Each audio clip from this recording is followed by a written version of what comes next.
2 दिवसांपूर्वी पहलगाम येथे घडलेल्या घटनेमध्ये निसर्ग टूर्समधून पनवेल परिसरातील एकूण 39 पर्यटक गेले होते।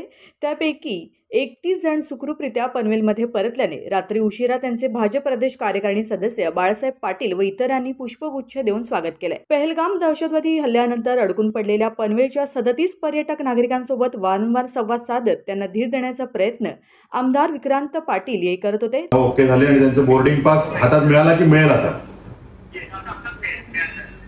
म्हणजे त्यांनी कन्फर्मेशन आपल्याला आलं। ठीक आहे, मग मुरलीधर मोहोळ साहेबांना मी बोलतो, फक्त तुमच्याकडून पण एक मेसेज जाऊ दे त्यांना, कारण त्यांनी खूप एफर्ट घेतले त्या विषयात। हो चालेल, मी पण बोलतो त्यांना। हा चलो, शुभेच्छा, आल्यावर भेटूया। मुख्यमंत्री देवेंद्र फडणवीस, नागरिक विमान वाहतूक राज्यमंत्री मुरलीधर मोहोळ यांच्याकडे पाठपुरावा करून सर्व पर्यटकांना काश्मीर येथून मुंबई आंतरराष्ट्रीय विमानतळ येथे आणण्यात आलं। त्यानंतर विशेष बसने त्यांना पनवेल येथे आणण्यात आलं। सोबतच आमदार विक्रांत बाळासाहेब पाटील यांचे पनवेल पर्यटकांनी आभार मानले व केंद्रासह महाराष्ट्र शासनाने तेथील पर्यटकांना मोठी मदत केल्याने त्यांचे देखील आभार मानण्यात आले। स्वागत आहे तुमचं। हा भेटूया। Yes, thank you thank you. सगळ्या सरकारी यंत्रणांचे मनापासून आभार। सगळ्या मंत्रिमंडळाचेच म्हणूया, कारण का अनेक जण ह्याच्यासाठी प्रयत्न करत होते। आणखीन अतिशय मोठा आधार लाभला। आजपर्यंत मी कुठेही कधी असं बघितलं नाही की सरकारी मंत्रिमंडळ किंवा मंत्री लोक इतकी काळजी घेत आहेत। समोरनं फोन येत होते, आम्हाला काही मागे लागायला लागलं नाही। समोरनं सगळ्यांचे फोन येत होते। एकनाथ शिंदेंच्याकडनं येत होते फोन, त्याच्यानंतर देवेंद्रजींचे PA त्यांचे फोन येत होते, मोहोळ साहेबांच्याकडनं फोन येत होते।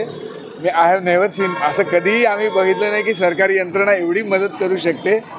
एकच दिवस आमची साधारण ओळख झालेली होती आदल्या दिवशी, आणि दुसऱ्या दिवशी त्यांच्याबरोबर हे घडलं। त्यामुळे म्हणजे नाही म्हटलं तरी एक दिवसात बऱ्यापैकी रिलेशन झालेलं होतं, आणि तसं बघायला गेलं तर दोष नाही, तरीसुद्धा ते दुर्दैवाने त्यांच्या बाबतीत घडलं। आणि ते सर्वात जास्त एक्साइट होते। तसं बघायला गेलं तर 64 इयर्स होतं त्यांचं, बट इव्हन ते माझ्या बायकोला, म्हणजे 28 वर्षाच्या हिला सांगवते, अगं तू कशाला घाबरतेस घोड्यावर यायला, चल आम्ही एवढे जातोय, आम्हाला काय नाही होत, तुला काय होणार आहे, चल तू। म्हणजे ते खूप जास्त एक्सायटेड होते तिकडे जाण्यासाठी।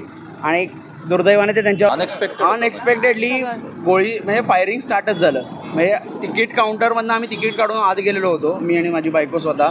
आम्ही फोटो काढले आतमधनं, ऑलमोस्ट 10-1 मिनिट आम्ही तिथे होतो। एक फोटो काढला तेव्हा एकदा गोळीचा आवाज आलेला, एक शेवटचा फोटोच्या वेळेला। पण त्यावेळेला असं सांगितलं गेलं की कदाचित हा शिकार झाल्याचा आवाज आहे, लोकल्सकडनं असं सांगितलं गेलं। पण त्याच्यानंतर आणखीन एकदा 2 गोळ्यांचा आवाज झाला, आणि तिसऱ्या वेळेनंतर मात्र ओपन फायरिंग, खूप सारं गोळ्यांचा आवाज स्टार्ट झाला। तेव्हा ॲक्च्युली रेकग्नाईज झालं की हे काहीतरी वेगळं घडतं आहे आपल्याबरोबर। आणि आम्ही साधारण एक पाईन वृक्ष, जे खूप मोठी एक झाडी आहे, वर पण आहे खाली पण आहे, आम्ही टुवर्ड्स वर गेलेलो म्हणून आम्ही वाचलो। तिथनं आम्ही 7-1 फुटाचं रेलिंग असेल त्याच्यावरनं उडी मारून आम्ही वाचलेलो।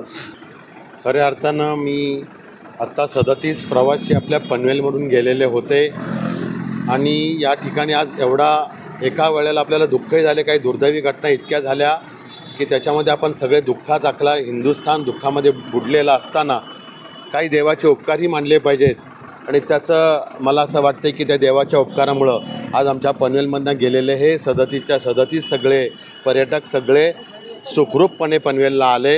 आम्ही त्यांची सगळे, त्यांच्या घरचे, त्यांच्या आप्तेचे, त्यांचे मित्र आणि आमच्या पनवेलचे सगळे आम्ही त्यांची वाट बघत होतो।